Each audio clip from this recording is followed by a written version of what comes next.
إنكم لا ترجعون إلى الله بشيء أفضل مما خرج منه يعني القرآن أو كما قال صلی اللہ علیہ وسلم۔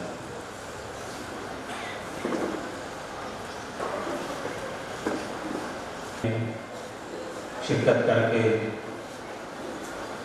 ہمارا رواں خوش ہے ایمانی طور پر اور روحانی طور پر، اس لیے کہ اس محفل کا اور اس پروگرام کا براہ راست تعلق اللہ کے ساتھ، اللہ کے کلام کے ساتھ۔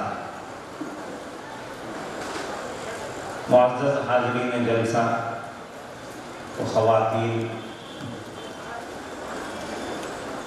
اللہ تبارک و تعالیٰ کا کلام اور اللہ تبارک و تعالیٰ کا میسیج جو ہمارے درمیان آیا ہوا ہے، آج سے نہیں بلکہ 14 صدیوں سے ہمارے درمیان پوری دنیا کی سوسائٹی میں آیا ہوا ہے۔ اس کے تعلق سے کئی پہلوؤں سے ہمیں سمجھنے کی ضرورت ہے، اس کے ساتھ کئی پہلوؤں سے ہمیں اپنا تعلق جوڑنے کی ضرورت ہے۔ اس مختصر سی مجلس میں، اس مختصر سے پروگرام میں ان سارے پہلوؤں پر روشنی نہیں ڈالی جا سکتی، البتہ موقع کی مناسبت سے اتنا کہنا ضروری معلوم ہوتا ہے کہ جس طرح اگر ہمارے فون میں کوئی میسیج آتا ہے، ہمارے دوست کا میسیج آتا ہے یا ہمارے گھر سے کوئی میسیج آتا ہے اور ہمیں اطلاع مل جاتی ہے کہ ہمارے فون میں میسیج آیا ہوا ہے، تو جب تک اس میسیج کو ہم پڑھ نہیں لیتے ہیں، اسے سمجھ نہیں لیتے ہیں، ہمیں اس وقت تک سکون نہیں ملتا۔ اگر میسیج انگلش میں آیا ہوا ہے اور ہم اس میسیج کو سمجھ نہیں پاتے ہیں، تو جب تک کسی انگلش جاننے والے سے اس میسیج کو ہم سمجھ نہیں لیں گے، ہمیں سکون نہیں ملے گا۔ تو یہ جو کلام، اللہ کا کلام قرآن مجید کے نام سے جو ہمارے درمیان ہے، یہ کیا ہے؟ یہ اللہ کا میسیج ہے۔ اور یہ اللہ کا میسیج کس کے نام سے آیا ہے؟ کیا مسلمانوں کے نام سے آیا ہے؟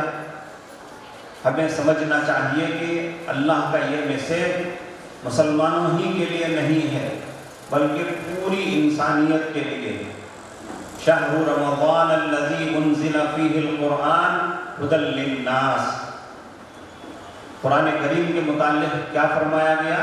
یہ ھدی للناس ہے، یہ پوری انسانیت کے لیے، پورے انسانوں کے لیے گائیڈ ہے، رہبر ہے، رہنما۔ یہ اللہ کی طرف سے آیا ہوا میں سے صرف مسلمانوں کے لیے نہیں، صرف عربی جاننے والوں کے لیے نہیں، صرف عرب والوں کے لیے نہیں، بلکہ پورے انسانوں کے لیے۔ کھلے الفاظ میں ہم کہنا چاہیں تو یہ قرآن کریم، یہ اللہ کا میسیج عبداللہ کے لیے بھی ہے، اور ہمارے یلیہ، کلیہ، سبیہ اور سبرائیڈو نام رکھنے والے ہمارے ہندو بھائیوں کے لیے بھی ہے، ہمارے غیر مسلم بھائیوں کے لیے بھی ہے۔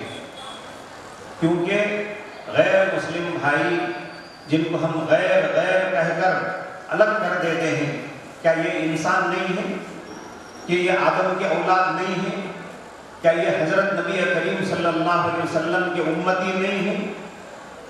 اگر ہم عبداللہ اور عبد الرحمن کہلانے والے اللہ کے بندے ہیں اور عبداللہ عبد الرحمن کہلانے والے حضرت محمد رسول اللہ صلی اللہ علیہ وسلم کے امتی ہیں، تو ہمارے وہ بھائی جن کا نام سبیہ اور یلیہ ہے، جن کا نام سبرائیڈو ہے، وہ بھی اللہ کے بندے ہیں، وہ بھی حضرت محمد رسول اللہ صلی اللہ علیہ وسلم کے امتی ہیں۔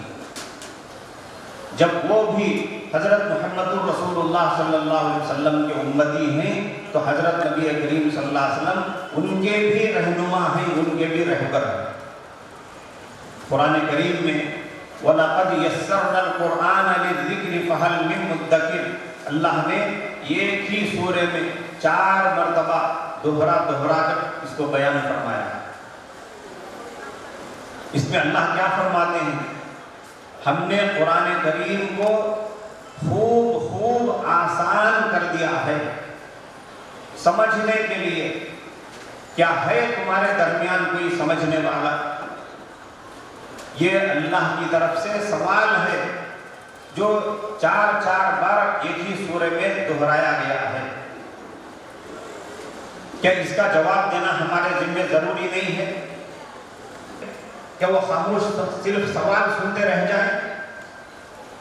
جب ٹیچر سوال کرے تو اسٹوڈنٹس کے اوپر جواب دینا ضروری ہے۔ کم سے کم کیا ہے سمجھنے کے لیے، کیا ہے تم میں کوئی اس کو سمجھنے والا؟ قرآن کریم جو اللہ کی طرف سے ہمارے درمیان اللہ کا میسیج بن کر آیا ہوا ہے، اس پر عمل کرنا اور سمجھنے کے لیے کیا کرنا ضروری ہے؟ اس کو سیکھنا ضروری ہے، پڑھنا اور سیکھنا ضروری ہے۔ کیا ہم اللہ کے لیے اور سیکھنے کے لیے ہم پڑھنے کی کوشش کرتے ہیں؟ کیا اللہ کا یہ سوال جو ہمارے درمیان آیا ہوا ہے ہم اس کا جواب دینے کی فکر کرتے ہیں؟ ترجعون الی اللہ بشیء افضل مما خرج منہ، یعنی قرآن۔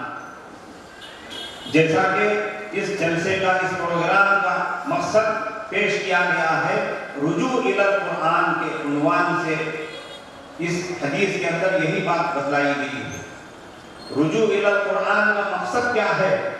رجوع الی اللہ۔ رجوع الی اللہ کے لیے رجوع الی القرآن ضروری ہے، اور اس حدیث کے اندر یہی بتلایا گیا ہے۔ حضرت نبی کریم صلی اللہ علیہ وسلم فرماتے ہیں تم اللہ کے قریب کسی اور چیز سے قریب نہیں ہو سکتے، سے نکل رہی ہے، میرے منہ کے اندر سے نکل رہی ہے۔ اسی طرح یہ جو اللہ کا کلام ہے قرآن مجید کے عنوان سے، قرآن مجید کے نام سے، یہ اللہ کا کلام ہے، یعنی اللہ کی صفت ہے، یعنی اللہ کے اندر سے نکلی ہوئی چیز ہے۔ ظاہر بات ہے کہ جس کا بھی جو کلام ہوتا ہے، جس کا بھی جو اسٹیٹمنٹ ہوتا ہے، جس کا بھی کوئی بیان ہوتا ہے، وہ اس کے اندر سے نکلی ہوئی چیز ہوتی ہے۔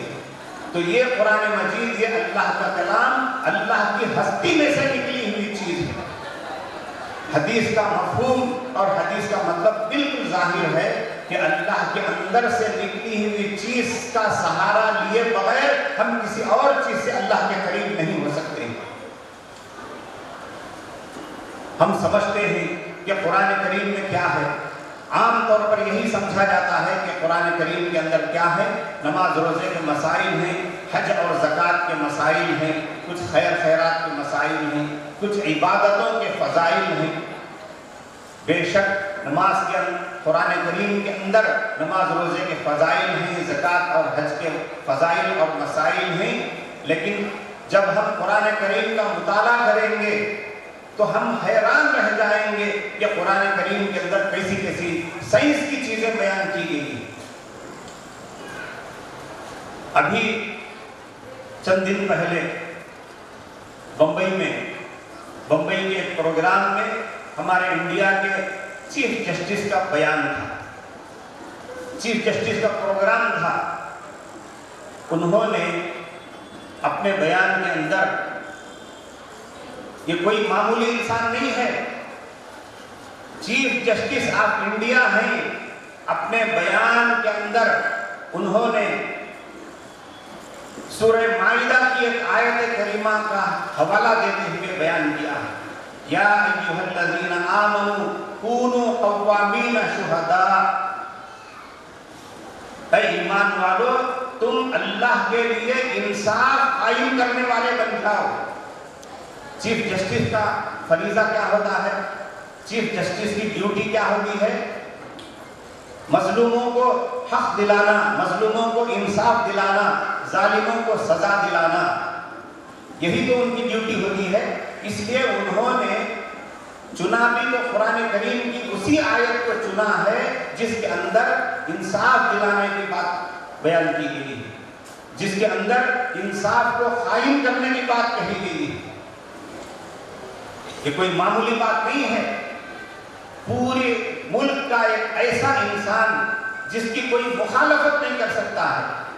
سی ایم اور پی ایم کی مخالفت کی جاتی ہے لیکن چیف جسٹس آف انڈیا کی کوئی مخالفت کرنے کی ہمت نہیں کر سکتا ہے کہ انہوں نے جو فیصلہ کیا وہ غلط فیصلہ تھا.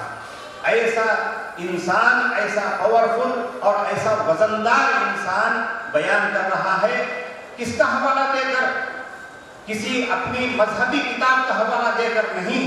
اگر حوالہ دے کر بیان کر رہا ہے تو قرآن کریم کی اس آیت کریمہ کا حوالہ دے کر بیان کر رہا ہے، جس میں کہا گیا وَلَوْ عَلَىٰ أَنفُسِكُمْ أَوِ الْوَالِدَيْنِ أَوِ الْأَقْرَبِينَ، چاہے تم کو اپنے رشتہ داروں کے خلاف بھی گواہی دینا پڑے، اپنے رشتہ داروں کے خلاف بھی فیصلہ کرنا پڑے. اگر تمہارے رشتہ دار ظالم ہیں، اگر تمہارا بھائی ظالم ہے تو محض بھائی ہونے کی وجہ سے اس کی طرفداری نہیں کر سکتے ہیں، محض رشتہ دار ہونے کی وجہ سے اس کی طرفداری نہیں کر سکتے ہیں.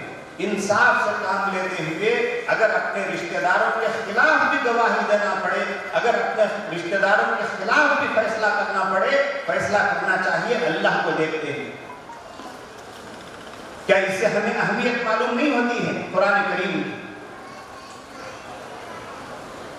الحق ما شہدت بہ الاعداء، حق بات وہ ہے جس کی غیر بھی گواہی دینے لگے، جس کی دشمن بھی گواہی دینے لگے.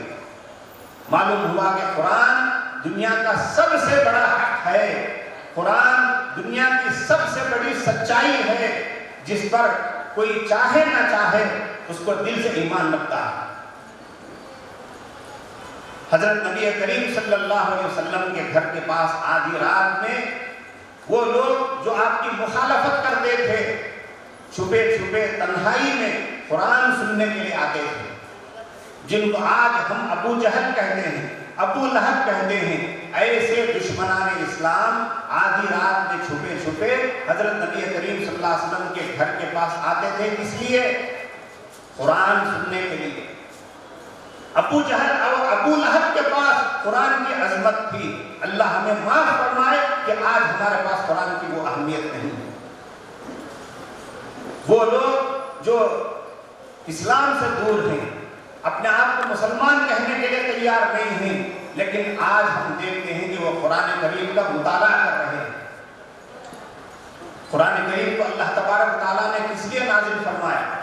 اِنَّا أَنزَلْنَا إِلَيْكَ الْكِتَابَ بِالْحَقِّ لِتَحْكُمَ بَيْنَ النَّاسِ بِمَا أَرَاكَ اللَّهُ. اے نبی، ہم نے آپ کے پاس یہ کتاب بھیجی ہے. کس لیے بھیجی ہے؟ لِتَحْكُمَ بَيْنَ النَّاسِ، تاکہ آپ لوگوں کے درمیان اس کے مطابق فیصلہ کریں. اللہ تبارک و تعالیٰ نے قرآن کریم کو ہمارے درمیان کس لیے بھیجا ہے؟ حق اور باطل کے درمیان فرق بیان کرنے کے لیے، کھرے اور کھوٹے کے درمیان تمیز سمجھنے اور دنیا والوں کو تمیز سمجھانے کے لیے. کیونکہ انسانوں کے پاس جو عقل ہے نا، یہ عقل بڑی مکار عقل ہے. بری سے بری چیز کو اچھی بنا کر پیش کرتی ہے اور اچھی سے اچھی چیز کو بری بنا کر پیش کرتی ہے. یہ انسان کی مکار عقل.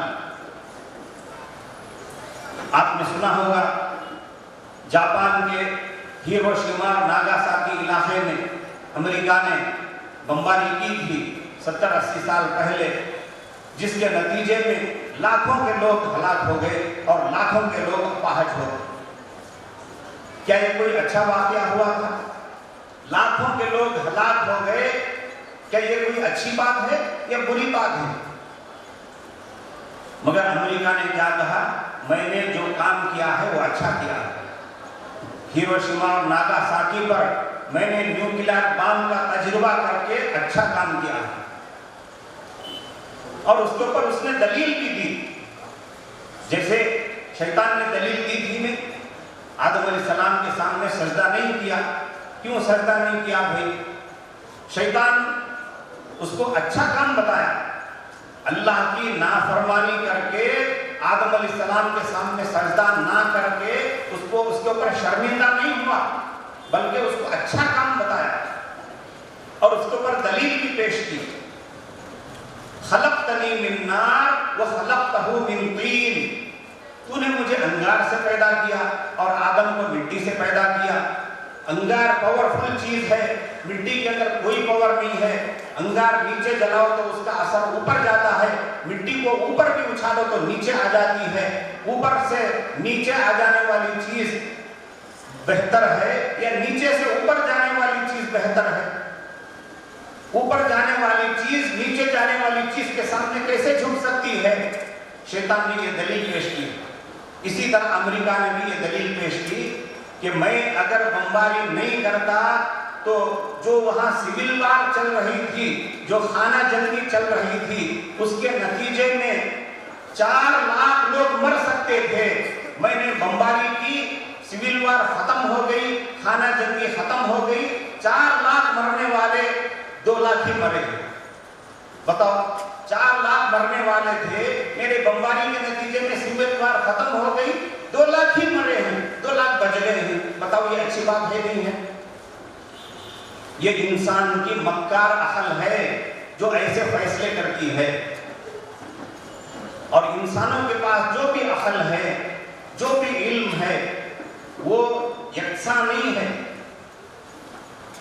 یہ کلاس کے اسٹوڈنٹس امتحان لکھتے ہیں، ایگزام لکھتے ہیں تو سب یکساں نہیں لکھتے ہیں۔ کوئی اسٹوڈنٹ ایک سوال کا جواب 2 پیجز میں لکھتا ہے، ایک بچہ ایک سوال کا جواب 1 پیج میں لکھتا ہے، ایک بچہ ایک سوال کا جواب 2 لائنوں میں لکھ دیتا ہے۔ کسی کے مارکس کم، کسی کے مارکس زیادہ ہوتے ہیں۔ ہر ایک کے علم اور عقل میں یکسانیت نہیں ہے، فرق ہوتا ہے۔ ابھی آپ نے اتراکھنڈ کے علاقے میں جو واقعہ پیش آیا وہ سنا ہوگا۔ اتراکھنڈ کے ایک علاقے میں، ہلدوانی نامی علاقے میں،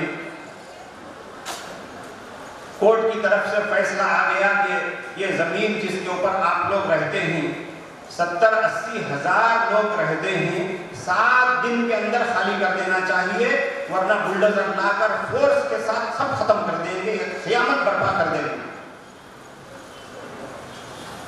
بچے بڑے، عورتیں، مرد، بڑے بوڑھے سب پریشان ہو کر دن رات سڑکوں پر آ کر گڑگڑا رہے تھے، دعائیں کر رہے تھے۔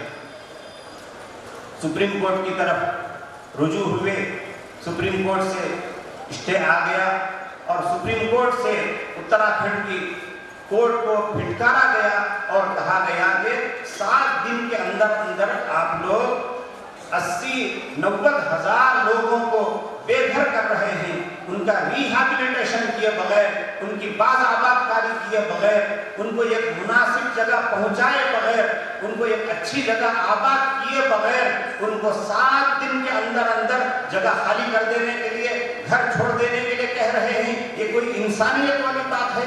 یہ کوئی عقل مندی کا تقاضا ہے؟ اب میں یہ بتانا چاہتا ہوں کہ یہ فیصلہ 7 دن کے اندر 70-80 ہزار لوگوں کو گھر خالی کر دینے کا فیصلہ، یہ فیصلہ کس کی طرف سے آیا؟ اور وہ جو فیصلہ ہے کہ بھئی ابھی ان کو خالی نہیں کرنا چاہیے، پہلے ان کو کسی مناسب جگہ پہنچانا چاہیے، اس کے بعد خالی کرنا چاہیے، یہ بھی ایک فیصلہ، یہ بھی ایک فیصلہ۔ یہ فیصلہ کرنے والا کون ہے؟ وہ فیصلہ کرنے والا کون ہے؟ کیا یہ فیصلہ کرنے والا کوئی جاہل ہے یا پاگل ہے؟ اور وہ فیصلہ کرنے والا کیا عالم ہے؟ دونوں ہی فیصلہ کرنے والے جج ہیں، دونوں فیصلے کرنے والے علم والے ایجوکیٹڈ پرسن ہیں، مگر دونوں فیصلوں میں کتنا بڑا فرق ہے؟ یہ ہے انسانوں کی عقل کا فرق، کہ ایک انسان ایک ہی چیز کو اچھی قرار دیتا ہے، ایک انسان اسی چیز کو خراب قرار دیتا ہے۔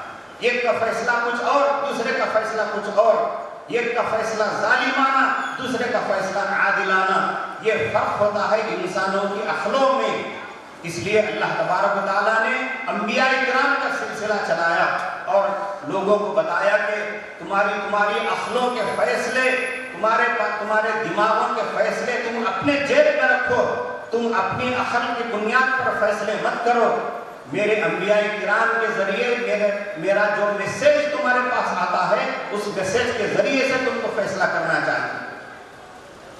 وہی ہے جو بات بتلائی گئی، اِنَّا أَنزَلْنَا إِلَيْكَ الْكِتَابَ بِالْحَقِّ لِتَحْكُمَ بَيْنَ النَّاسِ۔ یعنی قرآن کریم کے اندر دو پارٹیوں کے درمیان کیا فیصلہ کرنا چاہیے، کیسا فیصلہ کرنا چاہیے، اس کے اصول بتلائے گئے. صرف نماز روزے کے مسائل نہیں، زندگی کے ہر شعبے سے تعلق رکھنے والا مسئلہ قرآن کریم میں بیان کیا گیا ہے. سائنس کے مسائل قرآن کریم میں بیان کیے گئے ہیں، ایمبریالوجی کے مسائل قرآن کریم میں بیان کیے گئے ہیں. 18ویں پارے میں سورہ مومنون میں پڑھ کر دیکھیے، ماں کے پیٹ میں بچہ دانی کے اندر بچے کے بننے کے کتنے اسٹیجز ہوتے ہیں، کون سے اسٹیج میں بچے کی حالت کیا ہوتی ہے، پوری تفصیل کے ساتھ بیان کیا گیا. آج سے 30-35 سال پہلے کی سائنس کہتی تھی کہ بھائی چاند گھومتا ہے مگر سورج گھومتا نہیں ہے، سورج ایک ہی جگہ ٹھہرا رہتا ہے.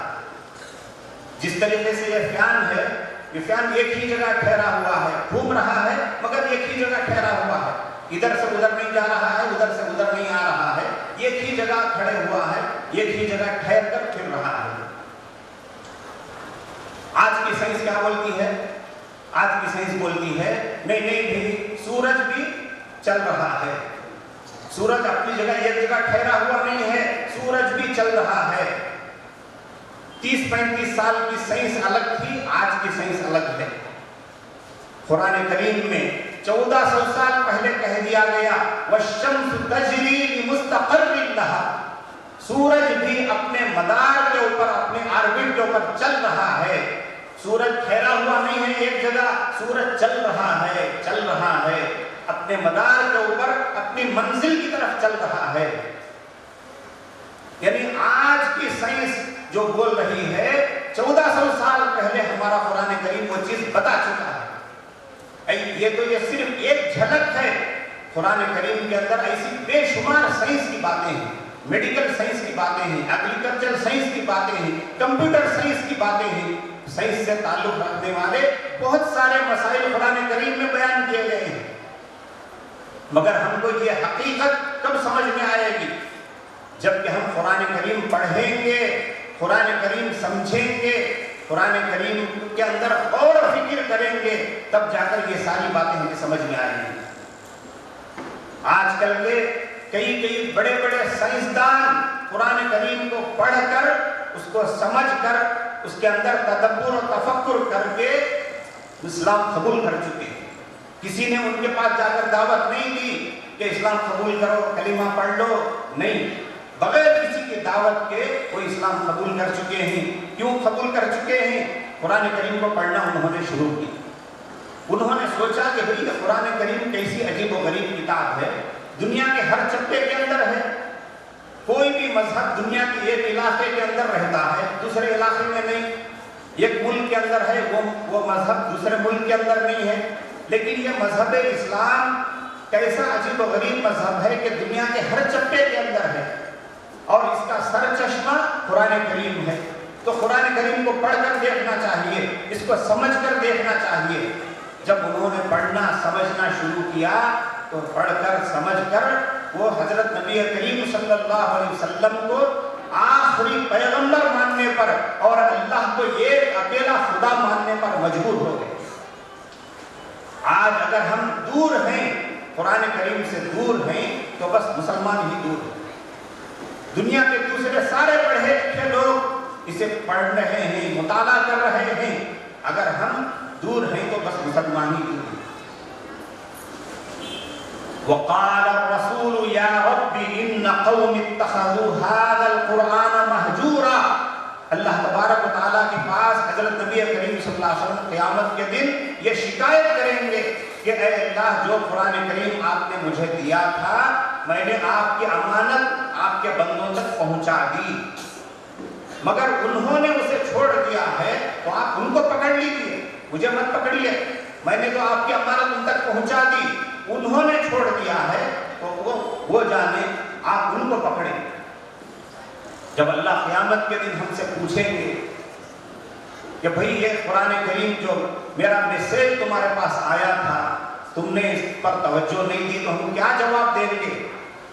تمہارے دوست کا میسیج تمہارے فون کے اندر آتا تھا تو اس وقت تک تم کو سکون نہیں ملتا تھا جب تک اس میسیج کو پڑھ نہیں لیتے تھے، جب میسج کو سمجھ نہیں لیتے تھے، لیکن تمہارے پاس میرا میسج آیا تو تم نے اس کو سمجھنا تو دور کی بات ہے، اس پہ غور کرنا تو دور کی بات ہے، اس کو پڑھنے کی بھی کوشش نہیں کی، اس پر توجہ بھی نہیں دی، تو ہم اللہ کو کیا جواب دیں گے؟ قرآن کریم کو اگر سمجھنا ہے تو اس کے لیے پہلے ہمیں سیکھنا ہوگا۔ آج ہم انگلش کس قدر سیکھنے کی کوشش کرتے ہیں، اس کا گرامر سیکھتے ہیں۔ آج ہم انگلش سیکھنے پر اتنا زور دیے کہ انگلش سیکھ کر ہم انگریزوں کو سکھا رہے ہیں۔ ہمارے کتنے ایسے کڑپے کے بچے ہیں جو دبئی کی اسکولوں میں جا کر وہاں پڑھا رہے ہیں۔ ہمارے کتنے انڈیا کے بچے ایسے ہیں جو امریکہ میں جا کر امریکہ کے سٹیزنز کو انگلش پڑھا رہے ہیں، اتنی انگلش سیکھ چکے ہیں، مگر اللہ کا جو کلام عربی میں ہے ہم نے اس کو کبھی نہیں سیکھا، کبھی اس کو سیکھنے پر ہم نے فکر نہیں کی، کوشش کی۔ کسی بھی زبان کو سمجھنے کے لیے اس کا گرامر سیکھنے کی ضرورت ہے، اس زبان کو سیکھنے کی ضرورت ہے۔ یقیناً آج دنیا کے ہر زبان کے اندر قرآن کے ترجمے ہیں، مگر ہم قرآن کو اسی وقت صحیح سمجھ سکتے ہیں جبکہ قرآن کی زبان ہم سیکھیں، اس کا گرامر سیکھیں۔ جب قرآن کا گرامر سیکھیں گے، اس کی زبان ہم سیکھیں گے، تو پھر قرآن کو ہم دل سے سمجھنے والے بنیں گے، دماغ سے سمجھنے والے بنیں گے۔ یہ ترجمہ ہمارا میڈیٹر نہیں بنے گا، تیلگو کا ترجمہ، انگلش کا ترجمہ اور دوسری زبانوں کے ترجمے ہمارے لیے یہ میڈیم نہیں بننا چاہیے۔ ڈائریکٹ ہم قرآن کریم کو سمجھنے والے اسی وقت بن سکتے ہیں جبکہ ہم قرآن کریم کی زبان سیکھیں، لیکن اس سے پہلے ہم قرآن کریم کو ترجمے کے ذریعے سے بھی پڑھ لیتے ہیں تو یہ بڑی غنیمت کی بات ہے، مگر ہم اس طرف توجہ دیں کہ کیا ہم قرآن کریم کا ترجمہ بھی پڑھنے کی کوشش کر رہے ہیں۔ بہت سارے یہاں قرآن کریم کی اہمیت پر، اس کی عظمت پر اور اس کے حقوق پر بیان کرنے والے موجود ہیں۔ بس میں آخر یہ بات کہہ کر بات ختم کرتا ہوں کہ قرآن کریم میں سورہ قمر میں اللہ نے جو سوال فرمایا ہے، اللہ کے سوال کا جواب ہم نے دینا ہے۔ وَلَقَدْ يَسَّرْنَا الْقُرْآنَ لِلذِّكْرِ فَهَلْ مِن مُدَّكِرٍ، ہم نے قرآن کریم کو خوب آسان کر دیا ہے، کیا کوئی ہے اس کو سمجھنے والا؟ سمجھنے کے لیے ہم نے آسان کر دیا ہے، کیا کوئی ہے اس کو سمجھنے والا؟ اللہ سوال فرما رہے ہیں۔ اب بتائیے جواب دینا ہماری ذمہ داری ہے نہیں ہے؟ اس کا جواب کیا ہے؟